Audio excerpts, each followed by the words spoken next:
Most people assume that currencies collapse simply because governments print too much money. The story is familiar. Reckless authorities unleash the printing press, cash floods the system, prices skyrocket, panic spreads, and the currency dies. It's tidy, almost comforting.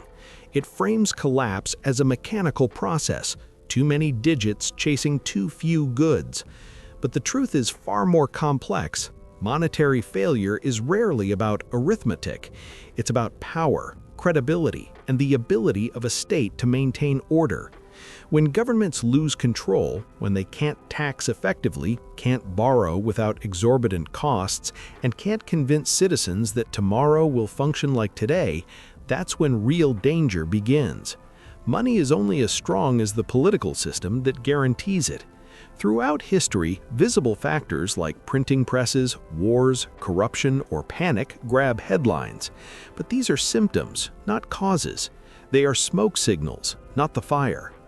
Money printing, in particular, gets blamed for almost every collapse. It's tangible, it's measurable, it feels reckless.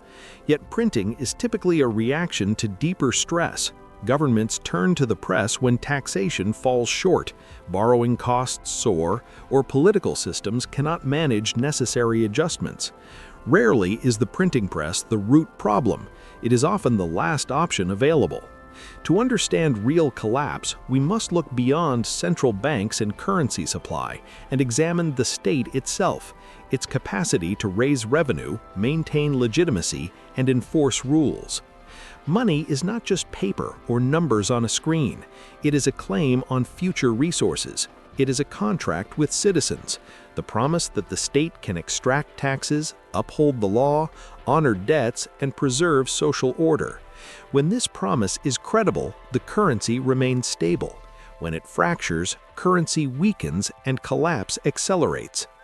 Take Spain in the 16th century. Following the conquest of the Americas, huge quantities of silver poured into Europe. Between 1500 and 1650, Spanish galleons transported thousands of tons of precious metal from mines such as Potosi in present-day Bolivia. Prices soared across the continent, a phenomenon historians now call the price revolution. On the surface, it seems like a classic case of too much money. Silver inflows fueled inflation, and monetary instability followed. But Spain's real problem wasn't abundance, it was structure. The Spanish crown depended heavily on wealth extracted from colonies, rather than building a broad domestic tax system. Internal productivity remained weak, and the state borrowed heavily against future silver shipments to finance wars in Europe.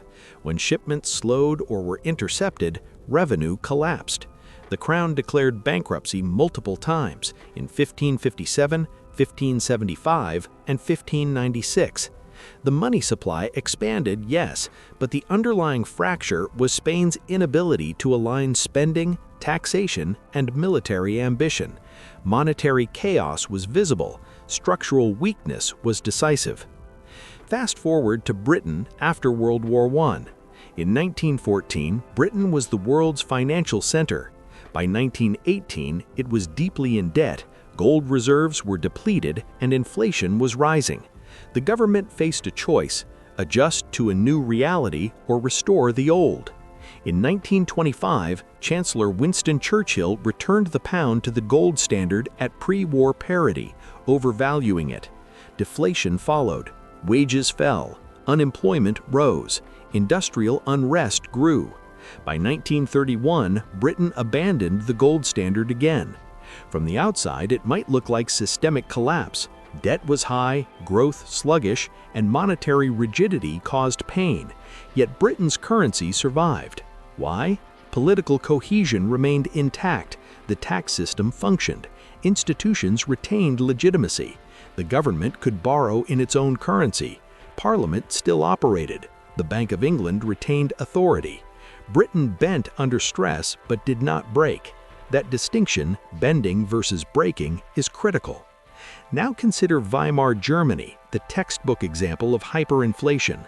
Post-World War I Germany faced massive reparations, political violence, and legitimacy challenges. In 1923, when France and Belgium occupied the Ruhr over unpaid reparations, the government paid striking workers rather than cooperate, cutting industrial output and tax revenue. Fiscal gaps exploded, prompting massive money printing. Prices doubled in days. Savings vanished. Wheelbarrows full of banknotes became a symbol of chaos.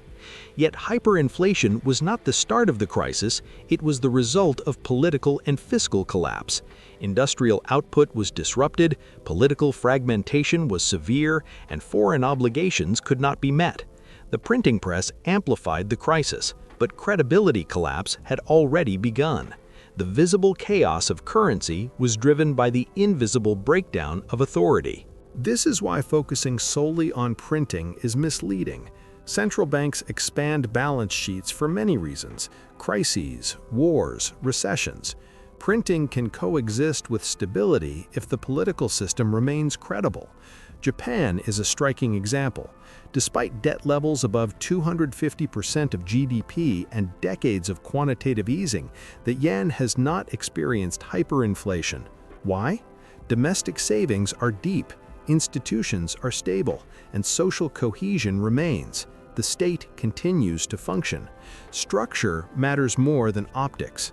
Monetary collapse is rare because states understand survival depends on adaptation.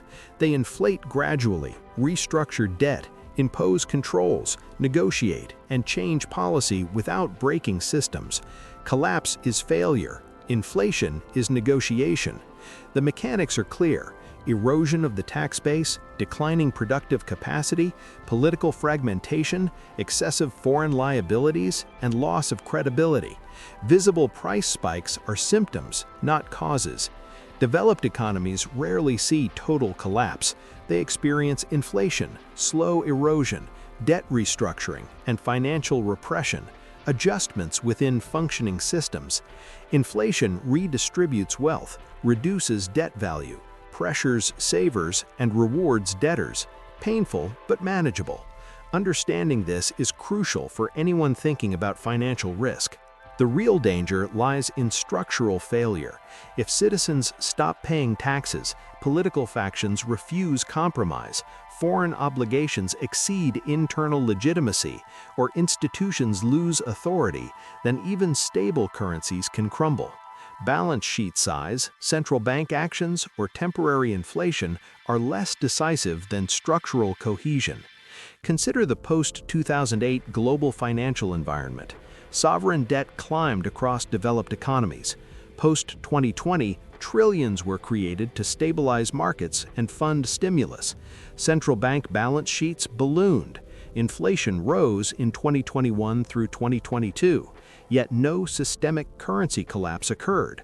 The US dollar remained dominant, the euro held, and Japan endured. Printing alone does not determine survival. Political and economic structure does. Lebanon in 2019 and Venezuela in the 2010s illustrate real collapse. Lebanon's banking crisis and currency meltdown stemmed from decades of fiscal mismanagement, rigid dollar pegs, foreign liabilities, corruption, and failing institutions.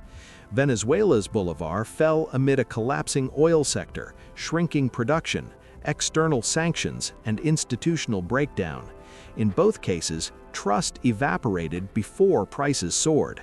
Printing filled gaps but didn't create them. Collapse required multiple failures aligned. Even today, political polarization, declining trust in institutions, demographic pressures, and high sovereign debt pose challenges. Yet strain is not fracture. The difference lies in adaptability. Can governments reform tax systems, restructure debt without panic, enforce laws, coordinate across factions? History shows that functioning systems bend, negotiate, and adjust rather than shatter. Elites rarely permit collapse because self-preservation incentivizes stability. When headlines scream, "Printing causes collapse," they miss the point. Money is valuable because it represents a functioning state, not because ink exists on paper. Collapse demands political breakdown. A state that can tax, maintain courts, honor contracts, and command legitimacy will preserve its currency even under stress. Advanced economies may weaken, inflate, or erode purchasing power, but total failure is rare. History doesn't punish governments for using printing presses, it punishes states that fracture internally. As long as political systems can tax, enforce rules, and maintain legitimacy, currencies, even under stress, endure. Recognizing this allows us to navigate economic uncertainty intelligently. The next time alarmist claims arise about excessive printing, the better question is whether the political core has truly failed. If not, what we're seeing is negotiation, adaptation, and stress absorption, not collapse. If you want to keep learning about how money, politics, and trust shape our world, there's much more to explore. Keep following along and stay informed, because understanding these systems can change how you protect your wealth and make decisions for the long term.